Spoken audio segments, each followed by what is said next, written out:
Labadiena! I bought 3 machines lately. Yay!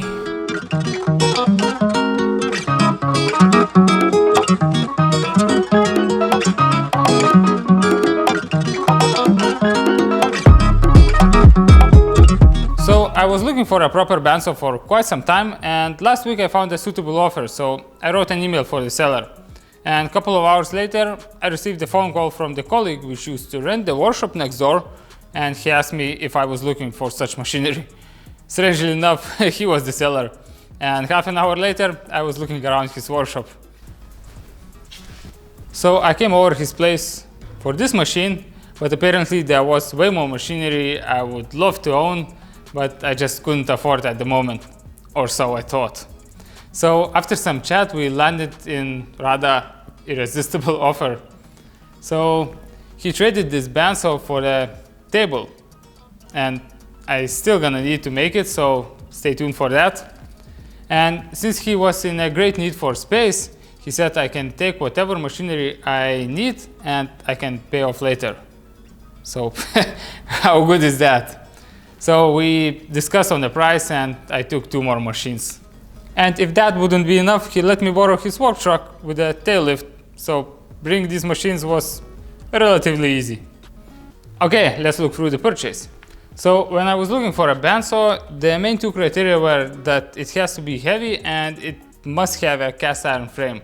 So this one definitely checks both of the boxes, and it's in surprisingly good condition. It still has its original paint job, and almost all of the parts are originally made.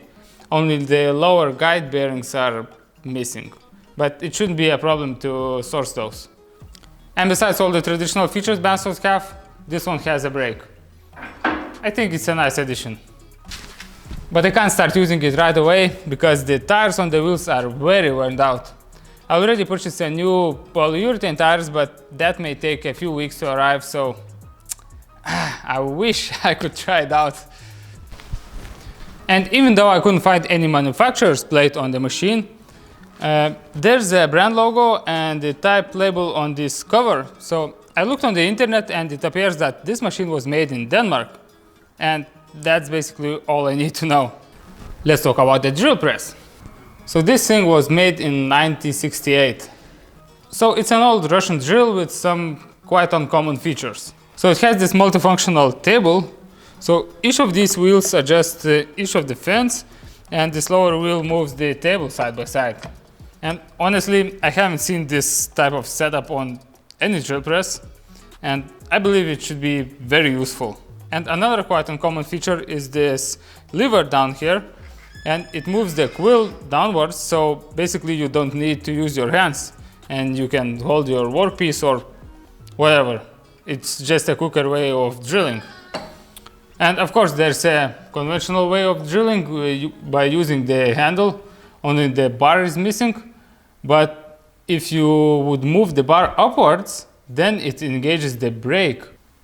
So basically this bracket presses onto the pulley and stops the rotation. Also, if you would look at the pulleys, they are made in the same diameter, so that means it has a single speed. And that's wrong. Actually, it has 2 speeds, and they are engaged with the electrical switch by changing the polarity in the motor. Also, I have 2 mysteries to solve because I still don't know what these 2 are for, and also there's some strange adjustment thing inside here, and I see that it was used a lot, so it should be useful for something. I don't know. And of course, it has all the regular stuff the drill presses have, like depth stop, table tilt adjustment, and height adjustment. But it also comes with at least 3 major downsides. And you probably have noticed one, that it's painted all over the place. All the threads and polished surfaces, everything is coated with a thick layer of paint. Also, it's a rather old machine and it's quite beat up. So not all the parts are original, some are replaced and some are lost and some are even very abused. So yeah, that's a bit of a bummer. And lastly, this motor. So back in the days they used to make these motors entirely out of aluminum.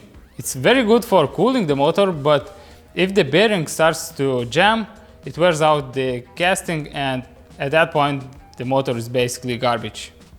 I've tried to wiggle the pulley and it seems to be fine, but I can't be 100% sure until I start using this machine. Overall, this is a very old and interesting piece of machinery and I'm really glad to own it. I will definitely restore it someday, but this will take a while and require some money, so I can't afford to do it right now. So this also has to wait. And so we come to the last addition to the workshop, this giant grinder. And I don't really need a grinder of this size, but this machine is in a very good condition and the deal was too good to pass.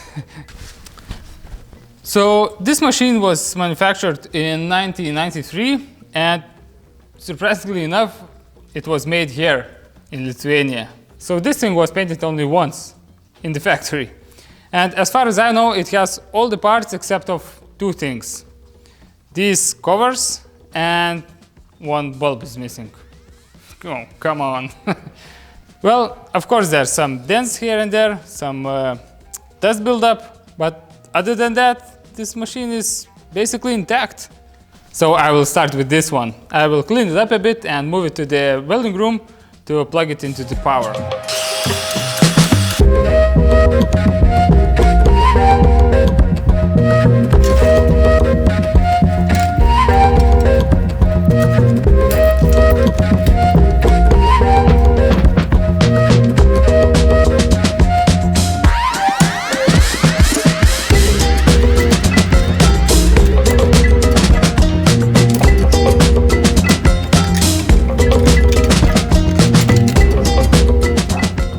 So as you can see, there's only two colors. So now I have to guess which one of these is ground wire.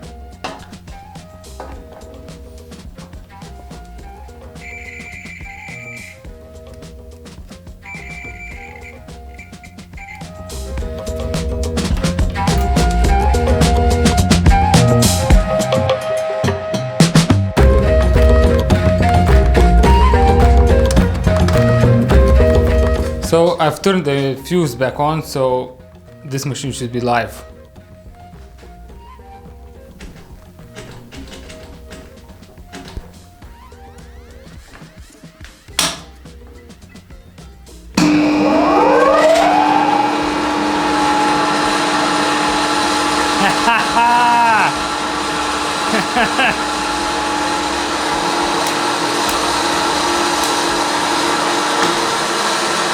So as you have seen, the wheels are turning in the right direction, so that means I haven't mixed the wires and I can close the electrical box and place the machine on the ground.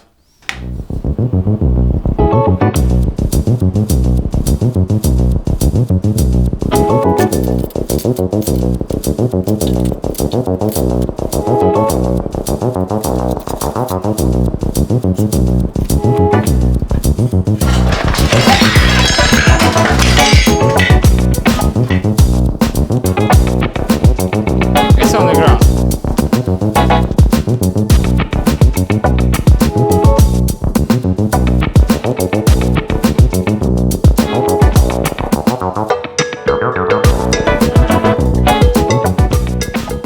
I haven't bolted it to the concrete because I'm not really sure if it's the right spot for the machine, but it's stable enough to start working with it and I'm really eager to try it out.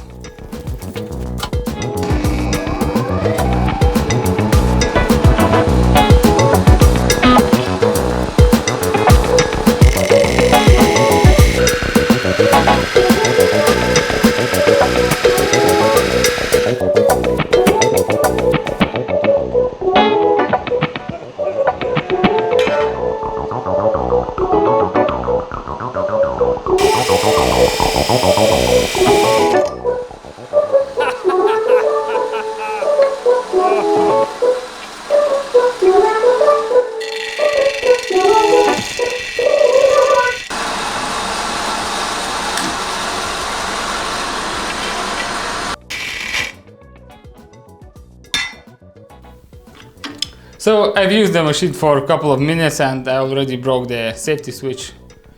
Anyway, that's an easy fix. But the machine performs like a beast. I will have a ton of fun with this one. Anyway, that's all I got for now. Thank you for watching and bye bye.